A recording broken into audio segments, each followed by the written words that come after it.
What's up, guys? We got this 11 to 16 Duramax here. I want to talk to you about things to look for when you're going to purchase one, just in general things that you should be aware of. Great trucks. These trucks, not sure if a lot of you guys out there know it, but 11 to 16 trucks do use the CP4 injection pump that has issues. So on these trucks, the first thing I would do if I was going to buy one of these trucks and you were going to have it long term would be to revert back to a CP3 injection pump. And if you're not sure what that is, so the 01 to 2010 Duramaxes had a CP3 pump. So the style of the block hasn't really changed. So these engines will take a CP3. So all you got to do is buy the kit and you can convert it. I know it sounds easy. It's not that easy, but it's a worthwhile upgrade because if you put that pump on this truck, you're going to save the rest of the fuel system because the injectors rarely fail on these trucks. What makes them fail is all the metal getting from the pump.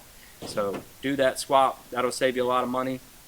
Another issue these trucks we see a lot of problems with, especially on tuned trucks, is head gasket problems. A lot of people come in, man, I'm losing coolant. I can't figure it out. I don't know where it's going. I keep adding coolant. Well, let me show you something.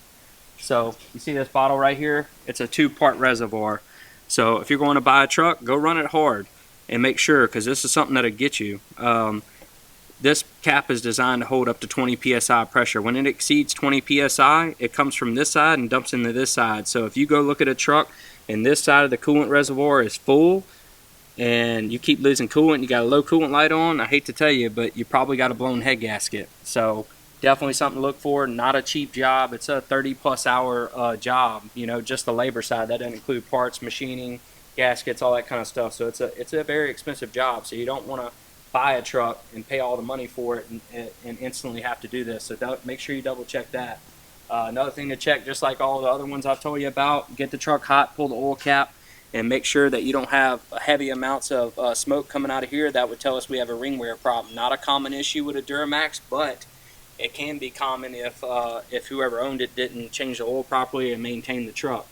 So that's really the two biggest things on 11 to 16 Duramax is the injection pump failures and the head gasket failures. Obviously, all Duramaxes have issues with the water pumps leaking. That's a heavy job. So if you do have to do a head gasket job, change the water pump while you got the cab off the truck. It's going to save you a lot of money. And another thing you can also do when you got the cab off the truck is swap the injection pump. It'll save you a lot of money. So just a couple things you could do. That's pretty much the biggest, most common 3 things you're going to have on Duramax. They do have other small issues. A lot of it is maintenance. They do have issue with the turbos sticking on these trucks. You'll get codes. They don't normally show a lot of performance problems, but what they'll throw is a code basically telling you that turbo's stuck. And to get rid of that code and to make the computer happy, you're going to have to more than likely change the turbo, which is a pretty tough job on these two. They have some people that do them in cab. We don't do them in cab. We're going to pull the cab off. It's a much easier job, especially if you strip out one of the bolts or break off one of the bolts in the back of the turbo on one of the up pipes. You're going to have fun getting that out in cab. So we don't even take that. We take the time that the book pays and we pull the cab and do it right. It's a much cleaner job, and we know we're going to get it done right. 11 to 16 trucks.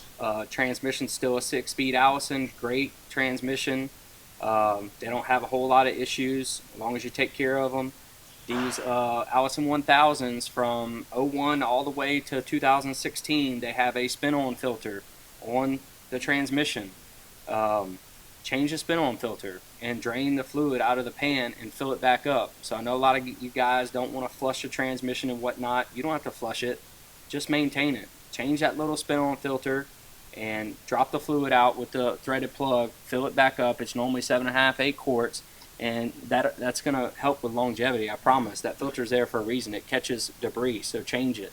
The filter in the pan, you know, if you're looking at the heavy, medium, and all those Allisons in the book, most of the time they tell you don't change the in-pan filter unless you're doing a rebuild. So that's your choice if you want to change the in-pan filter, but for sure change the spin-on filter underneath the truck.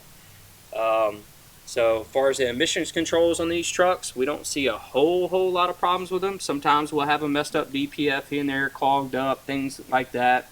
But for the most part, the EGR coolers are pretty stout on these trucks. We don't see a lot of internal leaks with those. They're very strong. The EGR valves are really good. We don't see a lot of failures with that.